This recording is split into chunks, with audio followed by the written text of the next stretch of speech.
What's up for February? The brightest planets converge, the constellation Auriga, and two star clusters you might want to get serious about. All month long, you'll notice the two brightest planets in the sky, Jupiter and Venus, appear closer together each evening. Find them in the west in the hour or so after sundown. On February 22nd, the crescent moon sits just a degree apart from Jupiter, with Venus hanging beneath them.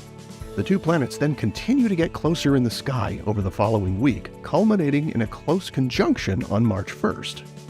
Another nice pairing takes place on February 27th, when the Moon and Mars will appear less than a degree apart. You'll find them high in the southwest after sunset. The constellation Auriga makes for a worthy target to pick out of the February sky. Auriga represents an ancient chariot driver, and it's often depicted as the entire person, but given the outline, you might prefer to think of it as one of a chariot's wheels. The brightest star in Auriga is Capella. Now in Latin, Capella is a word for a female goat, and in addition to Capella, there are these three little stars nearby known as the kids, as in the name for baby goats, which is pretty fun. Opposite Capella toward the south is the bright star Elnath. Technically, it's part of Taurus next door, but it helps define the roughly circular shape of Auriga. Auriga appears high in the western sky on February evenings, and it's relatively easy to find thanks to Capella and Elnath. From Orion, look northward twice the height of Orion to find Capella. Then spot Elnath on Auriga's opposite side, and from there it's pretty easy to identify the other stars that round out the shape of the Charioteer constellation.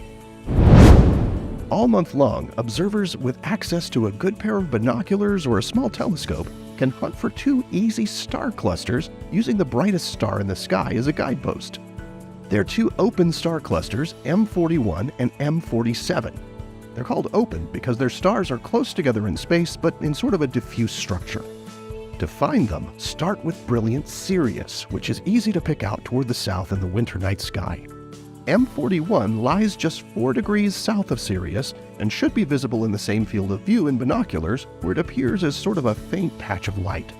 It's about as wide on the sky as the full moon, though in actual extent, it's about 25 light-years across and is located about 2,300 light-years away from us. To find M47, you can also start at Sirius and work your way over toward the east about 12 degrees, and then a couple of degrees to the north.